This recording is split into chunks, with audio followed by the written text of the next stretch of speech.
दोस्तों नमस्कार। स्वागत है आपका अपना यूट्यूब चैनल डी के मोटिवेशन पर। दोस्तों आज मैं आपको एक कहानी सुनाने जा रहा हूँ। आई होप ये कहानी आपको अच्छी लगेगी।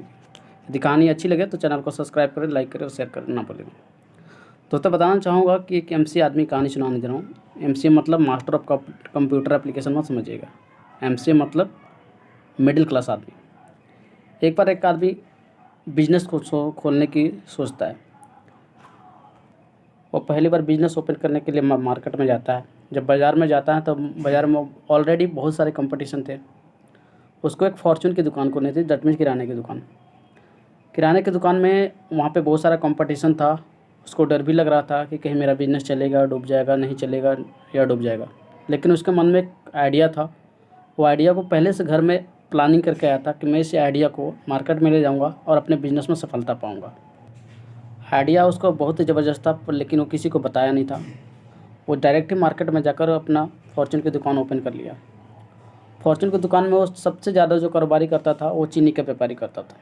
चीनी का व्यापारी ऑलरेडी बहुत सारे मार्केट में अवेलेबल थे वहाँ पे। उसमें एक खासियत थी कि वो ऐसा सोचता था कि मैं जिस रेट में चीनी को लाऊंगा, ठीक उसी रेट में चीनी को बेच दूंगा। वो उसके माइंड में आइडियाज़ थी और यही आइडिया लेकर वो मार्केट में निकला था। और जब जिस रेट में लाया वाकई उसने वैसा ही किया, उसी रेट में मार्केट में चीनी को बेचता था।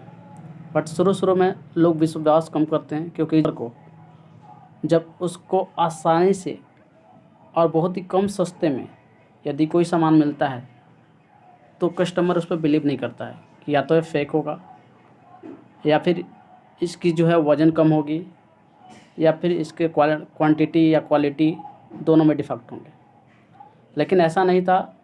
वो डेडिकेशन के साथ लगा रहा। कुछ दिन उसकी बिक्री नहीं हुई। आफ्टर 10 दिन 15 दिन बीत गए, कुछ भी बिक्री नहीं हो रही थी। फिर भी वो परेशान नहीं था, क्योंकि उसको पता था कि एक दिन मेरी बिक्री ज़रूर होगी। कुछ दिनों के बाद धीरे धीरे उसकी बिक्री स्टार्ट हुई। उसके कुछ कस्टमर आना शुरू किए। जब उनको प्रोडक्ट यूज किए तो उनको विश्वास हुआ कि नहीं, प्रोडक्ट अच्छा है और मार्केट से कंपेयर करो तो सस्ता है। जहाँ पे चीनी सभी 40 रुपये के जी बेचते थे, 35 रुपये के जी बेचता था, क्योंकि 35 रुपये के जी खरीद के लाता था, 35 में ही बेच देता था। ये इसकी स्ट्रैटेजी थी। इस तरीके से उसकी प्लानिंग चलती गई। धीरे धीरे उसका कारोबार बढ़ता गया। स्टार्टिंग में कुछ महीनों में प्रॉब्लम आई। 1 महीने तक उसकी कुछ सेलिंग नहीं हुई थी। आफ्टर 1 मंथ के बाद उसकी सेलिंग धीरे धीरे उसकी बढ़ती गई। आसपास के कारोबारी उससे, क्योंकि उनकी सेलिंग जो थी कम होती गई। अब ये सोचने लगे आसपास के जितने भी कारोबारी थे कि भाई आखिर वो जिस रेट में लाता है उसी रेट में बेच देता है, तो इसके पास बचता क्या है, इसको बेनिफिट क्या हुआ है, ये पागल हो गया है, ये जल्द ही दिवालिया हो जाएगा, ये जल्द ही बर्बाद हो जाएगा, ऐसा उन्होंने सोचते थे।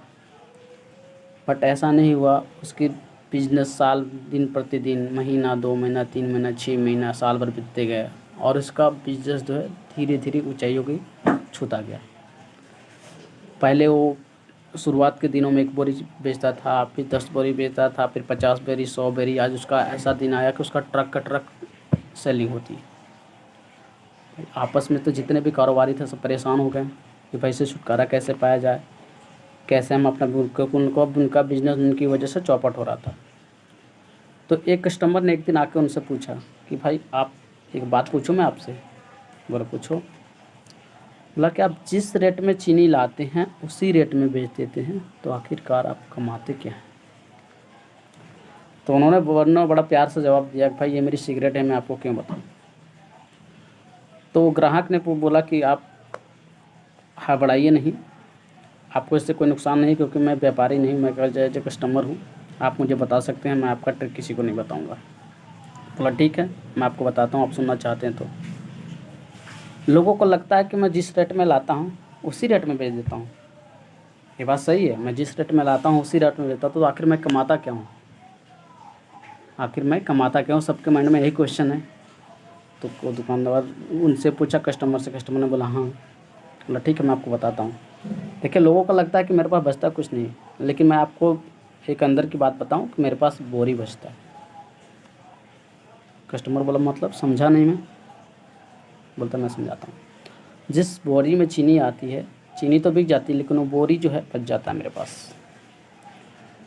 वो जो जूट की बोरी होती है 50 रुपये में बिकती है। चीनी तो चला गया लेकिन वो बोरी मेरे पास रख गया है। स्टार्टिंग में मैं 10 दिन में, 15 दिन में, 1 महीना में एक बोरी बेचा था, 50 रुपये ही कमाया वो, लेकिन मैंने हिम्मत नहीं हारी। मुझे लगा एक ना एक दिन ये सेल होगा। शुरुआत में मैं 1 बोरी बेचा, फिर 2 बोरी बेचा, फिर 3 बोरी बेचा, फिर महीने का मैंने बोरियां बेचना शुरू में मैं 1 बोरी बेचता था, 50 रुपये कमाता था। फिर मैंने 10 बोरी बेची, फिर मैंने 20 बोरी बेची, फिर 50, फिर 100। आज दिन का ऐसा हालत था कि मैं एक दिन में 100 बोरी बेचता था। शुरुआत में इनकम कम थी। आज मैं आपको एक दिन में 100 बोरी बेचता हूँ। 1 बोरी पे 50 रुपये में, तो दिन का मैं 5000 रुपये कमाता हूँ। महीने का 1.5 लाख रुपये होती है। इस तरीके से मेरी सफलता का कुंजी है। इस तरीके से उसने करते करते आज मेरे पास घर है, गाड़ी है, बैंक बैलेंस भी है। आज मेरी बिजनेस अच्छी जगह पे ग्रो होती है। तो मैं लोगों को यही सलाह देता हूँ, किसी भी बिजनेस में, किसी भी धंधे में आप पेशेंस रखिए, धैर्य रखिए, सफलता मिलेगी। हड़बड़ा कर बिजनेस में आके बंद कर दीजिएगा, कोई सफलता नहीं मिलेगी। तो ये मेरी सिगरेट का राज था। तो कस्टमर को समझ में आ गया, वहाँ से चला गया। दोस्तों, इस कहानी से हमें क्या सीख मिलती है? इस कहानी से हमें ये सीख मिलती है कि कहीं भी, किसी भी बिजनेस में हमें पैनिक नहीं होना है। सबसे बड़ी बात है पेशेंस रखना है। धैर्य रखिए, आपको सफलता ज़रूर मिलेगी, देर से ही मिलेगी, ज़रूर मिलेगी। आप ऐसा नहीं कि एक आम का पेड़ भी, आप देखिए 2 तरीके के पेड़ होते हैं। एक होता है कि आप धान, गेहूँ, मक्के का बीज लगाते हैं, आज लगाया कल काट ले, आज लगाया 3 महीने, 4 महीने बाद, 6 महीने बाद काट लेते हैं, राइट। लेकिन दूसरी पेड़ होती है आम का, जामुन का, इस तरीके का जो पेड़ होती है, इसको लगाने में 4 से 5 साल लगेगा, लेकिन एक बार लग गया तो पूरी ज़िंदगी आपको जो फल देगी। तो उसी प्रकार बिजनेस होती है, एक बार आपको जम जाती है तो बिजनेस आपको कंटिन्यूस चलता है। और आप पेशेंस रखिए, आपका भी बिजनेस इस तरीके से ग्रो होगा। दोस्तों, आप हमें कमेंट में ज़रूर बताएं कि कहानी आपको कैसा लगा। इसी तरीके का आगे भी अगर आप कहानियाँ सुनना चाहते हैं तो आप हमें कमेंट करें। हमारे चैनल को DK मोटिवेशनल को सब्सक्राइब करें, लाइक करें और शेयर करें। जय हिंद दोस्तों।